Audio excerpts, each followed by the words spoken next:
Hello, I'm Tom Stapledon, and I've got another talk for you today on Joseph Williamson on behalf of the Friends of Williamson's Tunnels. This time it's going to be a short talk about the occupants of Joseph Williamson's house through the years.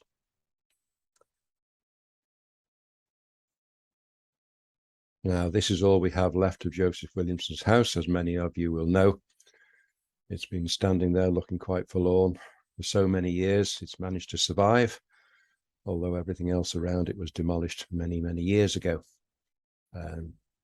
Looking at the street as it was during Williamson's day, we have this painting, no photographs, unfortunately. I think this one dates from about 1859, and it may be by William Herdman, the watercolor painter, although I can't be sure it's one of his. We think Williamson will have built this house of his by about 1810, although he moved up here in 1806, we believe. And he obviously dug a deep quarry below where his house was going to be before the house was built. So we're not quite sure about the actual date. But anyway, he lived in this house until he died in 1840. And this is the one here.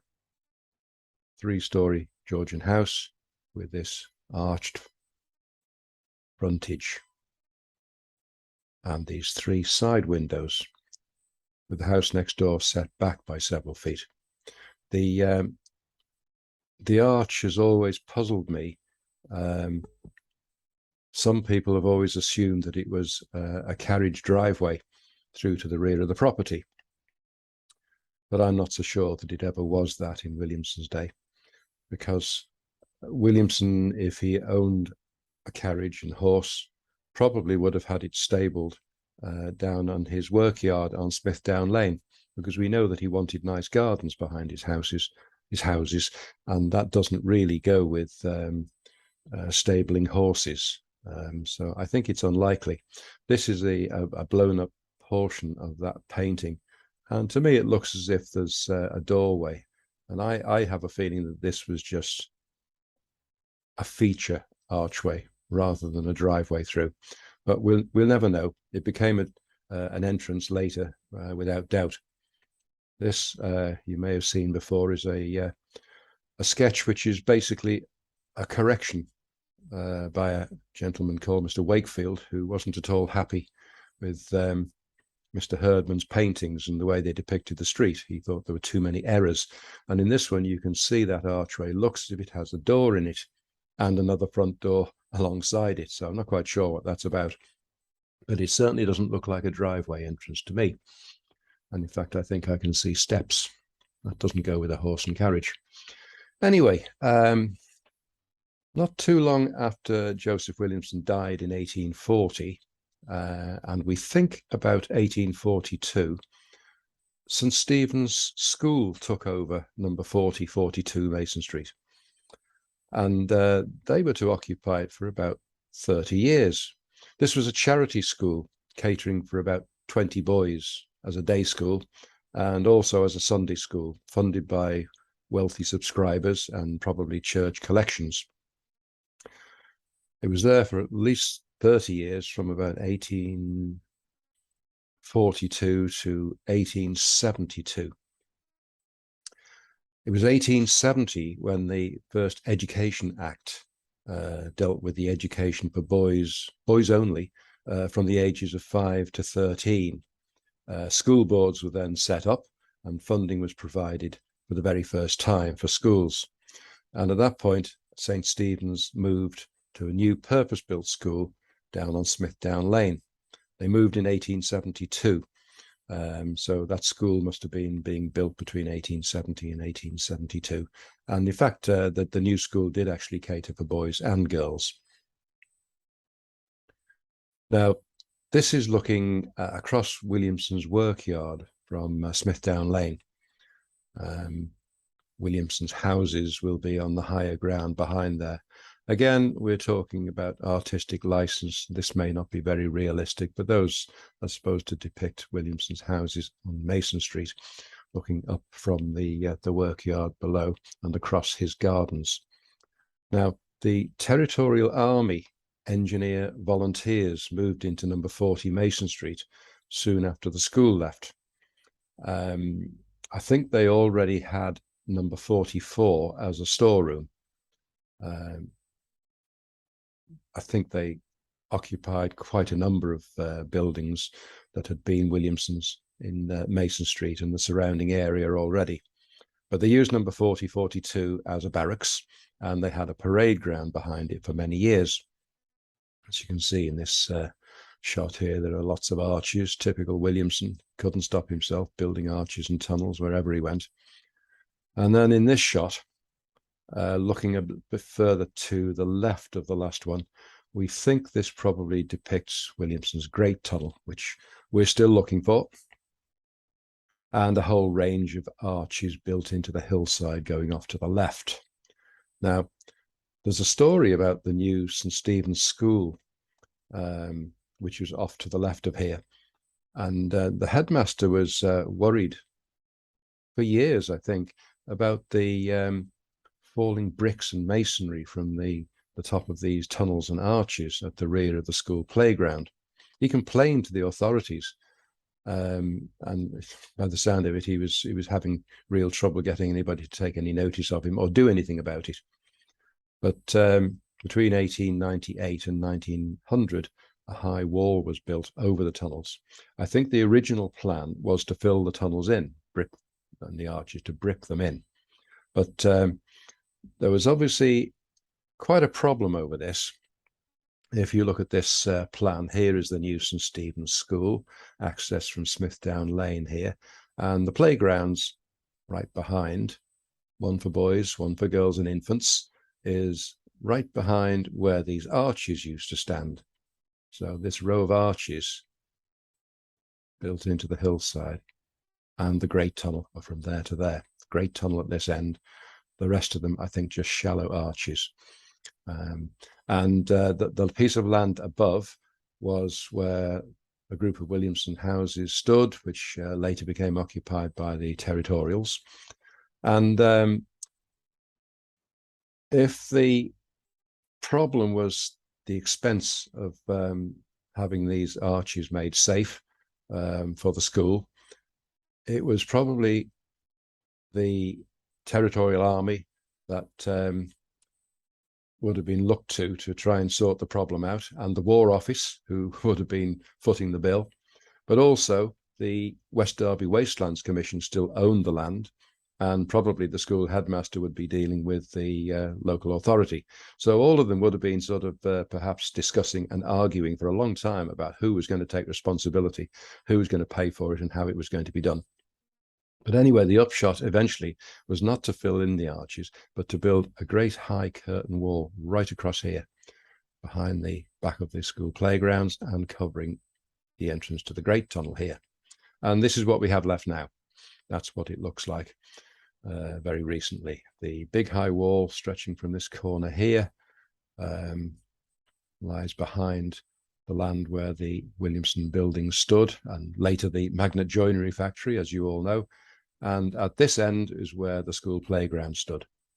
So this wall has been built up right over the openings to that set of arches and the Great Tunnel open mouth. And we know for a fact that it's a good 6 foot thick, 6 feet thick brickwork at the base. It may be narrower at the top, but it was in 2003 when we had an attempt to dig in through this wall to try and find the Great Tunnel, and failed. But at that point, we were a good 5 or 6 feet lower down than this. This wall's about 5 meters high at the moment, and we were a good bit lower.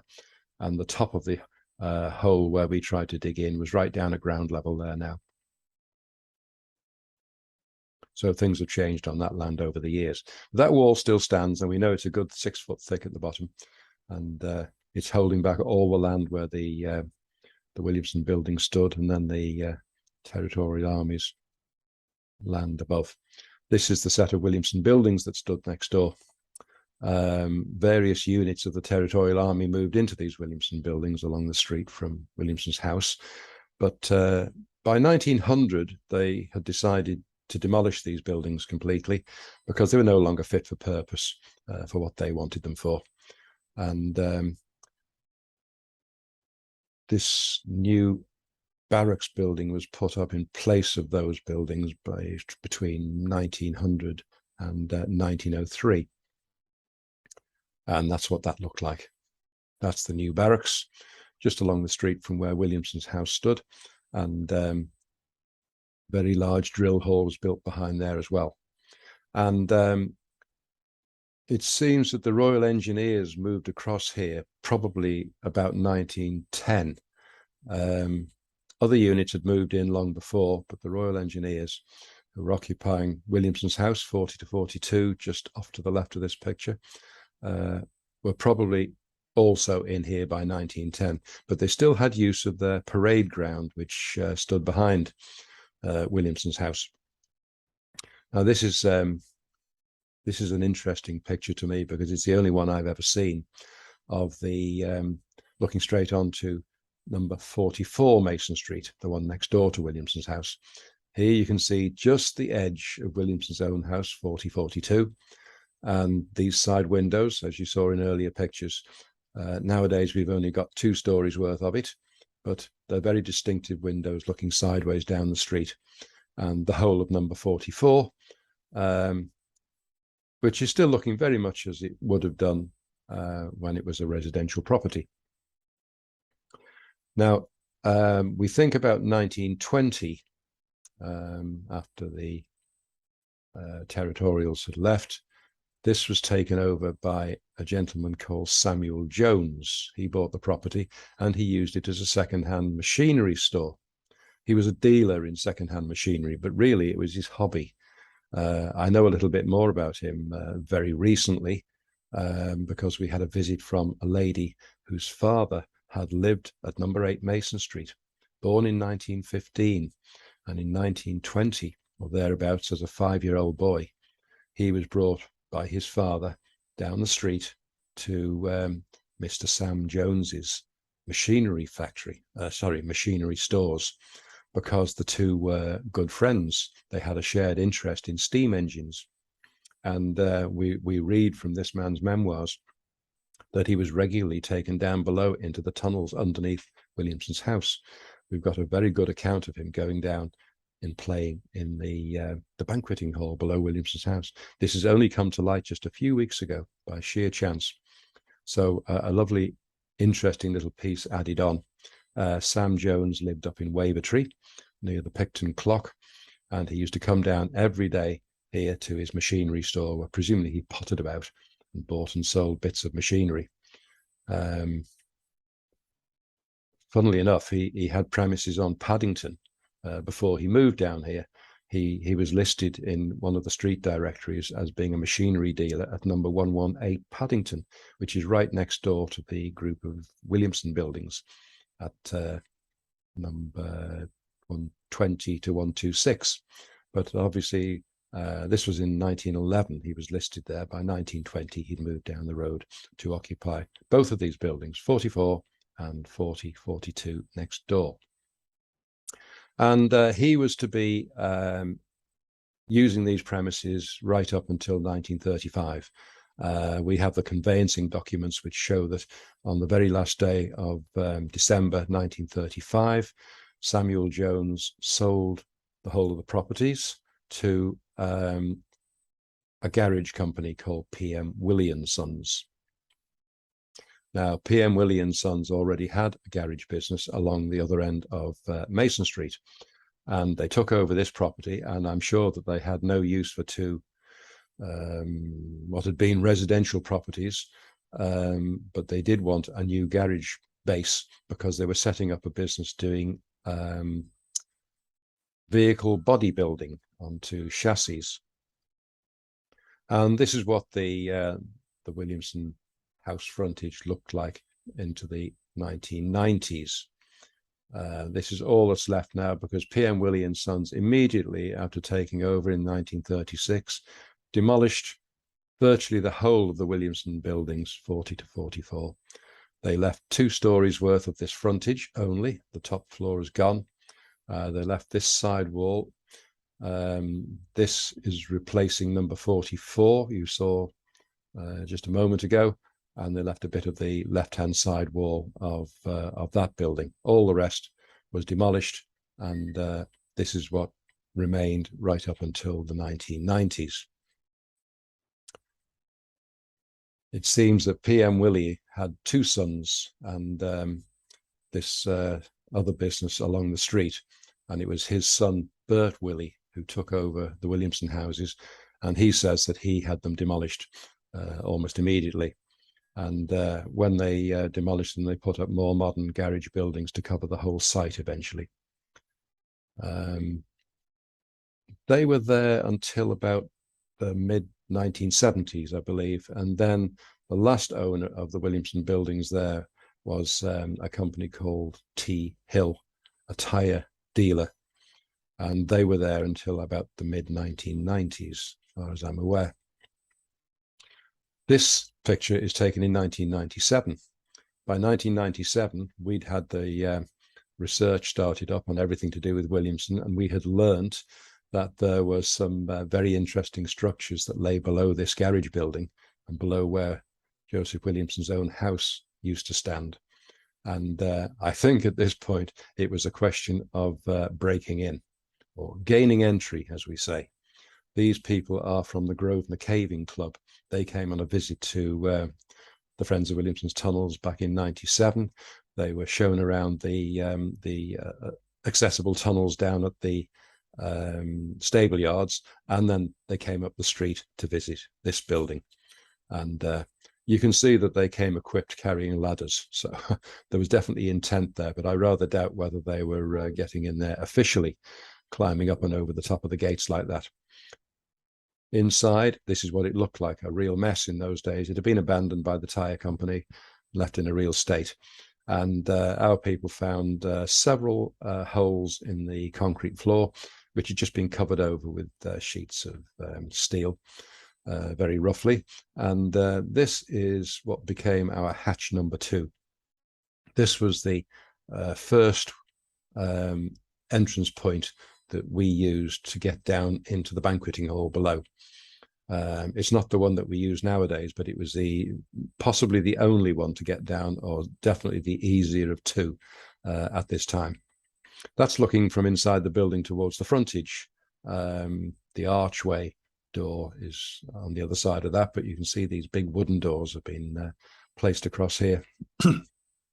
I would imagine this was definitely opened up into an entrance at the time that the military were using the building, and certainly when Samuel Jones was using it as a machinery store, because machinery didn't go in and out through that small front door on number 44 next door. But this doesn't look as if it's been used now for many, many years, or boarded up. There's hatch number 2 again, somewhere in the middle of the building, and our people are going down to explore in the banqueting hall that lies below there, and that's where it comes out to. To the left of this picture, running up to the surface here, would be the hatch number 2 at the top of a 15-foot shaft, and then tons and tons of rubble had been poured down here, and then all kinds of garage debris on top of it. And it was a question of drop a couple of ladders down there and then slither down into a place that was a real mess in those days. So that's coming down from there, slope of rubble that had been poured down through hatch number 2, filling this place. The way we get in now is behind this gentleman here. You can just about see the shape of the gash behind there, which is now the proper way in and the straightforward, easy way in. And you can see how much rubbish has been just dumped down here. Looking in the other direction, we're looking up at the great spoil heap that went almost right up to the roof at the end of the banqueting hall, which is just below the frontage of the house. And then here, coming back up again. I think that is our Jim Moran there, coming up the ladder out of hatch 2. Probably a series of 3 ladders to get up out of there, I think. And here in this overhead photograph, we've got Mason Street, and you can see all we've got left of that frontage of Williamson's house there. Number 44 next door that you saw in an earlier photo had been completely demolished, and this is a modern garage building from front to back. these first two bays went up probably very soon in 1936. And then gradually over the years, as their business expanded and they took on more and more, they built further back until they covered the whole site of Williamson's house. And there we are during the process of demolition. Still, the house frontage remains, and the remains of a sign there that's used to say T Hill Limited, tyre dealers. And this would have been the main vehicle entrance, I think, during the garage days, a roller shutter. I'm pretty sure that this archway entrance was not used in the later years. They would have gone in and out that way. And that's all we have left. In 1999, Liverpool City Council took back possession of the site. They completely demolished all of the garage buildings that Willys put up. And again, they've just left this frontage standing. And we don't really know why they did. We're glad they did, but we don't know why they chose to leave it standing. And now it's all we have left of what Joseph Williamson created above ground, unfortunately. So I want you to take a good look at this, because as it happens, it looks as if we've come to the end of the road. We've been fighting very hard to save this. We really don't want to see it go. We think it's iconic. And we wanted to use this frontage and clean it up and use it as a frontage for some kind of a visitor centre. But Liverpool City Council now say they have no money left to make it safe, let alone restore it. And they say they have no option but to demolish it. Excuse me. So it looks as if it may not be here for very much longer. Very sad, but that's the situation as we know it at the moment. So let's hope they find another way and this manages to be saved, and we can turn it into something that looks nice again sometime very soon when we get our lease on the site behind. So that's all I've got to show you about the occupants of the house through the years. Thanks for watching.